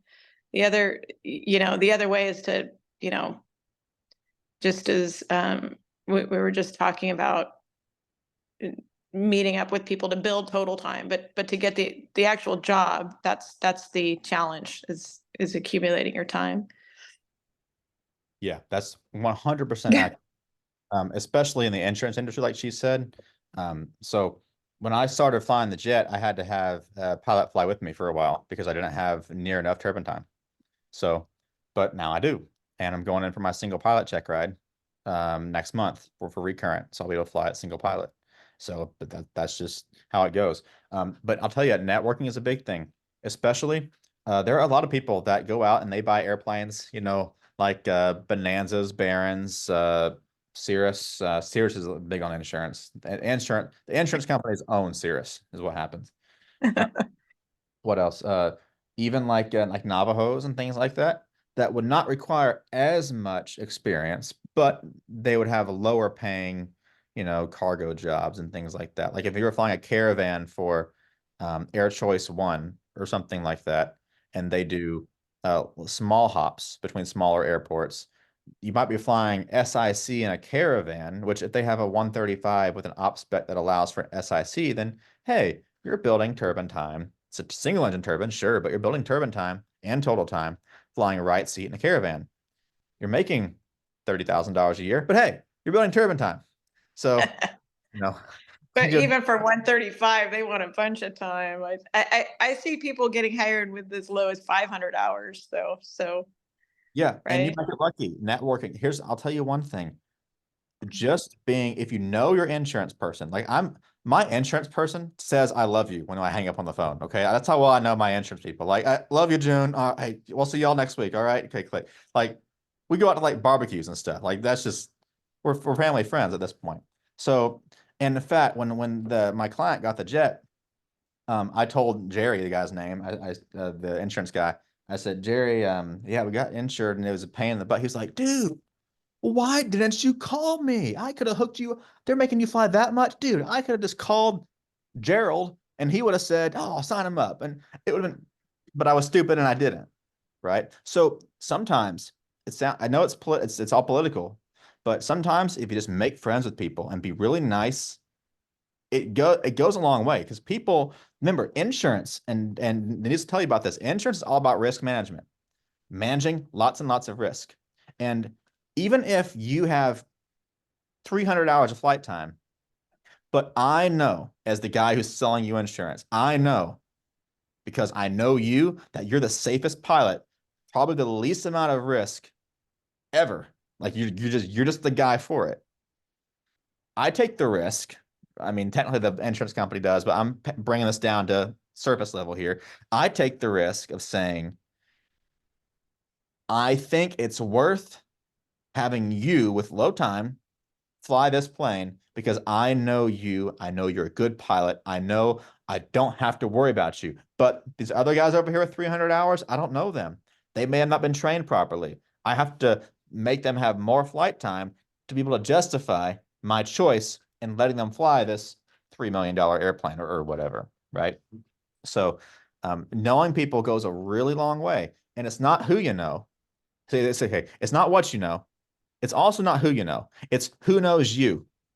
Who has your phone number and their contacts with a little emoji beside it. Like that's what you want. Denise, you can probably back me up on that, couldn't you? Yeah. We've actually in the Excel brought up a couple of really low time pilots that are now getting jobs you know, with some 135 operators. So yeah, so you just have to start somewhere. And I think for most people, the easiest path is to become a CFI, earn an income while they build time. But like I said, if you know that's not something you're interested in, just whatever you can do to build time, because you won't really be able to monetize your flying until you have that time. And I know in Northern California and parts of Southern California, they do a lot of aerial photography for, wildfire management. So uh, a lot of people I know that have had like 150 hours, but a lot of those are twins. So you'll have to get, your multi and a commercial before you could do that. Yeah, exactly. And there's some situations where I've done it. I don't recommend this. I'm not recommending this, what I'm about to say. I'm saying I did this. I was stupid, but I got lucky. Okay.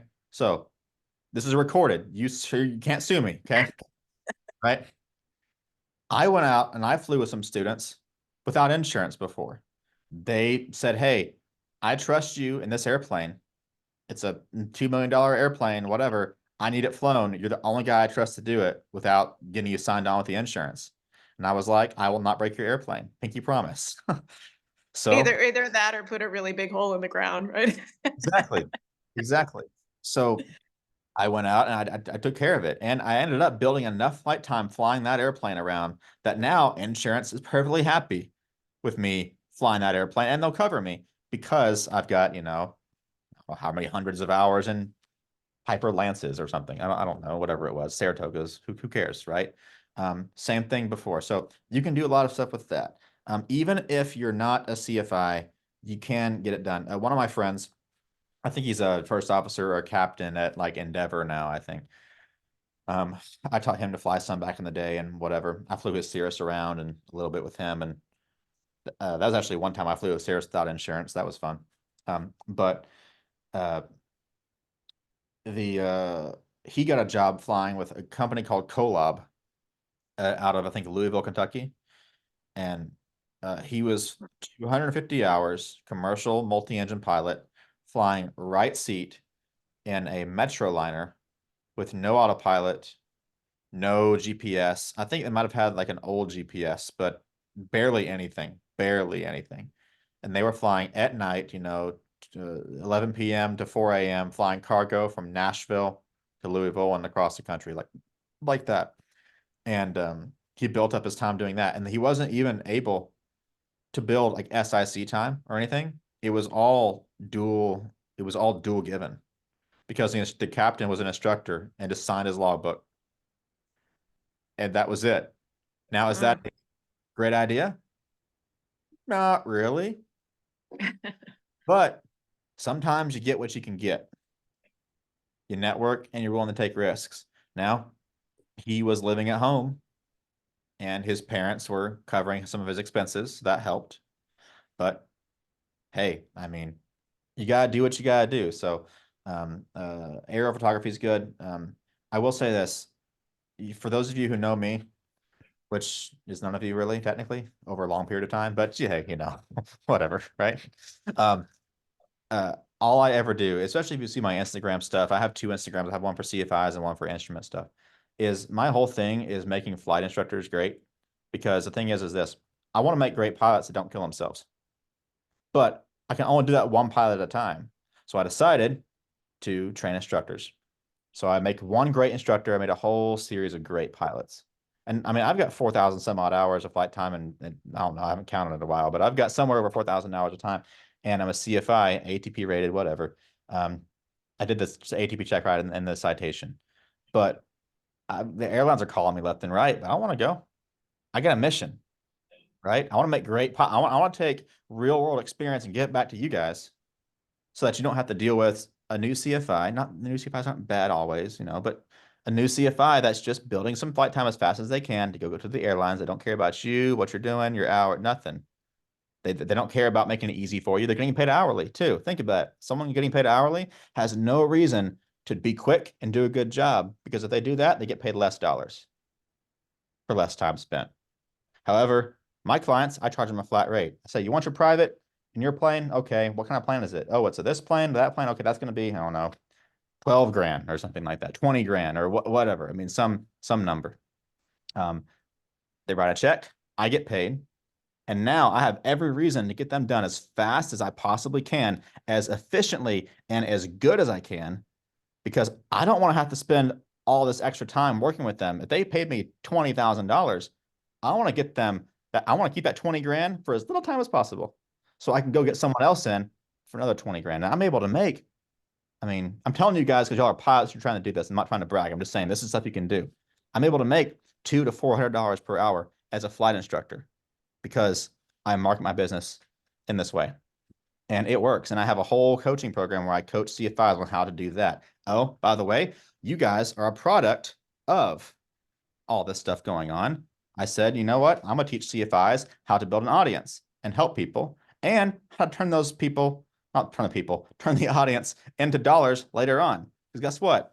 Instead of me charging $20,000 or $10,000 for this ground school course over here, I can charge everybody else $50 a month or something and get just the same exact training. Everyone's helped, and there's a community, and you got situations where Denise comes in trying to get instruction over something, right? Whatever we talked about, and she happens to have a great word on insurance. So people ask questions, and we got this big network of people that come all in and answer questions and ask stuff. And it's like, oh, hey, I know a guy for that. Oh, I know a guy for that. Oh, hey, you guys want someone who's great at this? Xander, he's the greatest guy to go to for that. Or you guys want a good safety pilot and you're in Florida or whatever, or I don't know where you are, Adam, I forgot. But wherever Adam is, Adam's got he needs a safety pilot. You can go fly with him. So it's way more valuable than just sitting with your instructor, paying $50 an hour. You're not really sure what you get. And so now it's affordable. I'm able to actually make a little more money off of it. I can actually why would I want to do that, right? And I help more people. I mean, there's 15 people on this Zoom call that would have normally taken me, let's see, we've been on here for an hour, 45 minutes, so 1.75. 1.75 times 15 is how many hours it would have taken me to give all this training, And it's like, I did it in an hour and a half, and everybody got help, and they're never going to have to do this again. And it's recorded. They can watch it unlimited times. as many times as they want. Anyway, I could give you guys a whole spiel on how to make money as a flight instructor, working for yourself, but I won't because I got to go. But anyway, I hope this was really, really helpful for you. Della, go ahead real quick. Uh, quick question about commercial multi. So I've done all my time building. I've got all my hours done.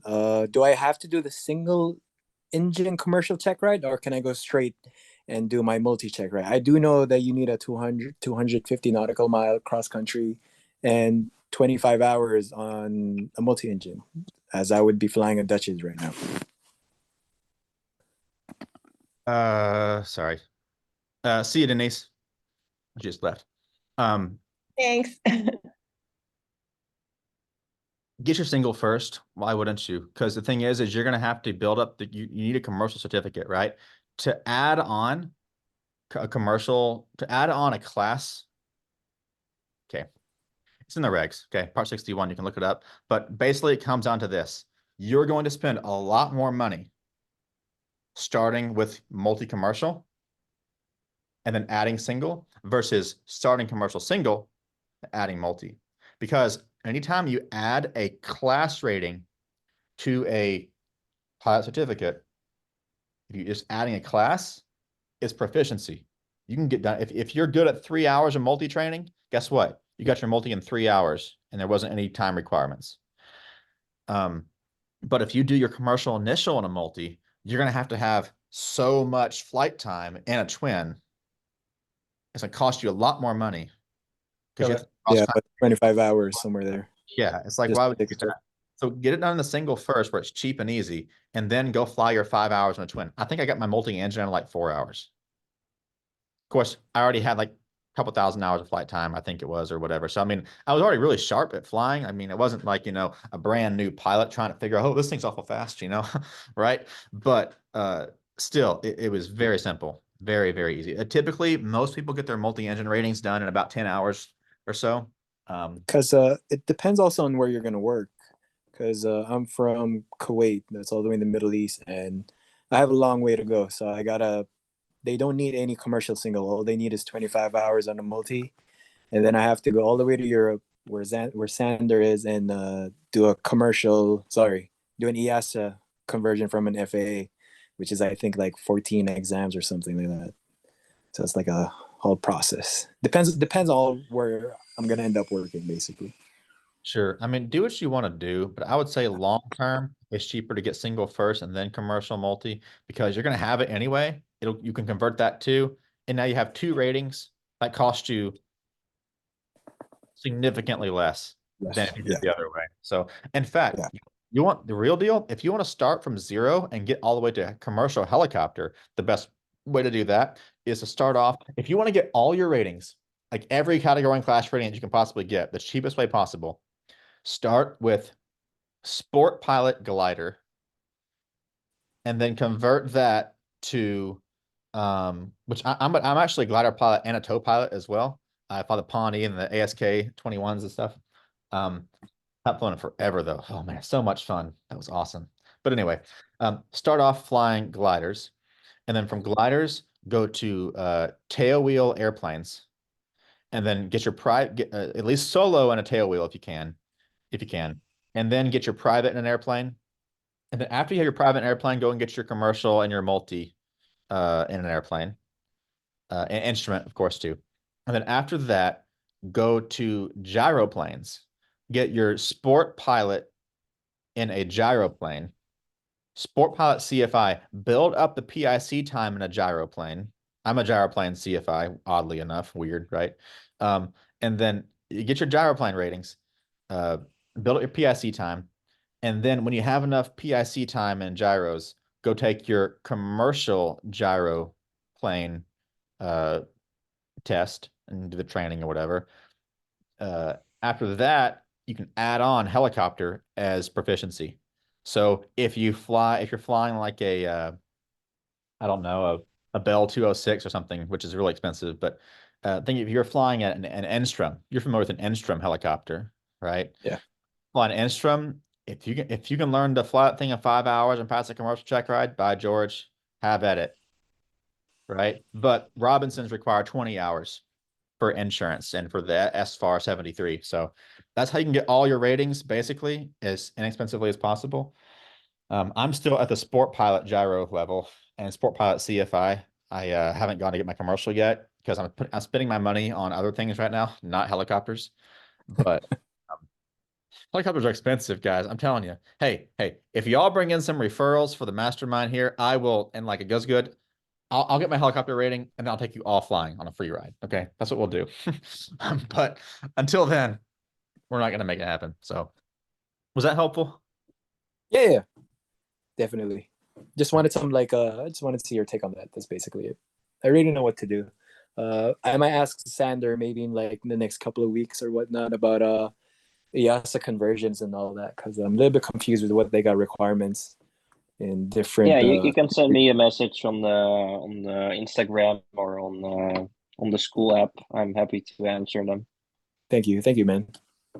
I like what you did, Toby. I can interact with different pilots all over the world if I need any questions internationally. So you're doing a really good job, man. I would say. Appreciate it. Well, Xander's doing a really good job helping you. I just told Xander, hey, help him Building out. bridges. That's what it's all about. Hey, at least we're not burning bridges. So.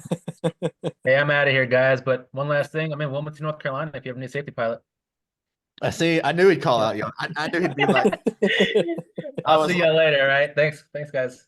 Hey, we'll see you, Same dude. thing. If you guys want to come in Southern California, all the way around here. There's a lot of guys. Definitely.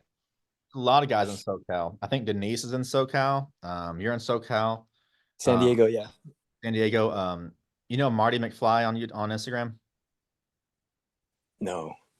Sounds like Marty McFly. Sounds like, isn't that from Back to the Future? The mullet guy, right? Yeah. Oh no, I haven't heard of him. Yeah, he's the guy on there. OC, Christy. He's the guy that wears the hat and he has the little whiteboard and he gives like the lessons in 30 seconds. Oh, okay. Yeah. I think I've seen him on Instagram. Yeah. I know what you're talking about. He's in Ontario. He's in Cable. Is where he flies. But he's really good out there. I actually work with him a lot on his CFI stuff. So, but I tell you, I do CFI business consulting and coaching and stuff, and helping him with all that stuff.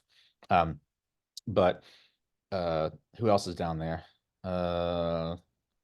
There's several of them, but anyway, all right, cool. Well, if you guys don't have any questions, we'll go ahead and get going. But last thing is, if you guys just want to make me super happy and really just make me so happy, you can go ahead and go to the forum, and you'll see I put a link in the chat here as well.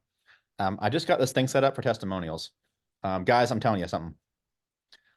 If I get people to put in video testimonials and written testimonials, I put them on the site, people watch it, they're like, oh my goodness, this is actually really cool. Because think about it. There's only 17 people that were in the chat today. But we all know it could easily be 50, easily 100 people, right? Now, with that many people, we'd have to put the questions in first, right? Which a couple things would be different, but we can get more people in here, but I need to have testimonials. And I'm giving free one-on-ones. So if you put a testimonial in, it's a really good one, and then you fill out the form that I have on the on school that goes through just a whole bunch of questions. Basically, there's two things. On the school post, or on school, there's a post that says we're doing a gift exchange. It's kind of a joke. We're exchanging gifts. It has a little picture of a gift on it. Click on that. It has two links. It has the one link for testimonials where you can upload a short 2 or 3 minute video of, how the program helped you and all this stuff. And, you can say Toby's great, but he looks kind of funny and he smells weird, but he's great, whatever. Right. So you can say all that kind of stuff. And then there's another link to a form where it's got probably 20 questions that I have written out that you can answer in detail. This is actually really serious. This one is where I want you to tell me everything you like, everything you don't like, what you'd like to see, what you think could be better, and the things that were like, oh man, this was way better than I thought it was going to be, or this wasn't as good as I thought it was going to be, but we could improve here. And maybe it's not so much necessarily negative, like, oh, this is bad. It could be, I would like to have this added or something. Because the way that I can give you guys the best value in the community is for you to let me know what you need. See, I can teach you whatever you want to know about instruments or all that jazz. I can find that, but I need to know what it is that you really want, because that's just that. So there's only so far that I can research, common problems with instrument flying outside of me teaching. I mean, here's the thing: holds. Okay, we got that one down. Everyone hates holds. Okay, nice. DME arcs, route planning, weather, check ride prep, and how to stay ahead of the airplane and briefing approach plates. Okay, we understand those are like the basics, right? But I want to know, because you guys can go to YouTube all day long and say, look up videos on different things, but it's not the same. It's not the same as being in here, asking a question, hearing the tone of voice, and just saying, okay, what's really going on here? Like what's important? Because even me just telling you, your examiner wants to hear this, or they don't want to hear this. Or as a pilot, I don't care about this. That helps you with your confidence, because right now there are things that you simply don't know if you should know it deeper or not. So I can tell you, this is deep enough, or that's too much, or whatever. So that's perfect. I just got a testimonial, so that's wonderful. I appreciate that. Dude, appreciate that. So yeah, if you leave me a testimonial video and the written one, and then fill out the form, I'll give you a free one-on-one. So Stephen, if you do finish those two things, I will send you a DM, and we will schedule a time where you and I, just you and me, we'll record it. I'll send it to you. You can watch it later. Anything you got to ask about anything at all, we will go through in great detail. So With the one-on-one thing, say for instance, could you like just test me like for like an hour, just ask me gotchas, just mess up my brain, whatever I miss. hey, you want me to do that? Oh, I With can do that. That'd be fun. crazy NDP approaches with, I don't know, with DME arcs all the way to Hey, so whatnot. what's a retreating blade stall? A retruiting blade store. What is that? Yeah. So on my multi-engine instructor check ride, Is that with like a feathering, all that kind of stuff? When the no, airplane feathers the there? helicopter, Okay. the rotorcraft thing, you would, but Oh, okay. yeah, no, on my multi-engine instructor check ride, I was joking with the examiner before we started. I said, all right, sat down. I said, start asking me everything I don't know just from the get-go. Let's get this over with. Just get all the hard stuff out of the way. Let's make it happen. I said that to the guy, and he was like, all right, what's a retreating blade stall? And I was like, no idea. And he thought it was pretty funny. So, and then the check guy was so easy. He was just like, oh, this guy's funny, whatever. Um, he actually told me that it was the best multi-engine instructor check ride he'd ever done. And I was like, really? You must have some really bad applicants or something. I don't know. Man, you gotta fly with some better people. Shoot. I think it's the attitude when you get in the room. That's why a lot of people, they're sometimes nervous and all that kind of stuff. Yeah, but he's also a physics nerd and kind of just a goober like I am, so we kind of got along. But he even now, don't tell the FAA this, right? But he even on the check ride when I was done, he was like, "I want to show you something real quick." So he takes the airplane and like shows me a better way of doing accelerated stalls, and like says, "All right, you think you can land? Watch this one." So he comes around and just does a takeoff and a landing, and the pattern of the airplane is like that's how you get it perfect. And I was like, I love this guy. But that was after all the testing was completed and when whatever, but that was really, really cool. So anyway, all right. I would love to sit here and talk with you guys. Go to the post, leave testimonials. It will help me out a lot. I'd love to give you all one-on-one sessions and really just get to know you better, because part of the community is networking. And honestly, I don't like just looking at my school page and watching names and emails pop in, because I can get really, oh, this guy's name, emails, how much is this guy paying a month? And is that going to meet the quota for that? And like, no, I don't want that stuff, man. I hire a guy for all that. What I like to do is help, I want to help, Mario, I want to solve your problems. I want you to be able to think about, man, I'm looking forward to this call today because I have this question and we're gonna get it fixed. And then when you leave the call, you're like, oh man, that was perfect. That's what I want. So anyway, well, you guys were great. I'll send the recording off and we'll go from there. Have a nice weekend, Toby. You too. We'll see you. Thanks, Toby. See you Bye now. guys next time. Okay, thank you, guys. See you guys Bye. tomorrow. Bye. Oh yes, tomorrow. It's in the calendar. Okay, bye now.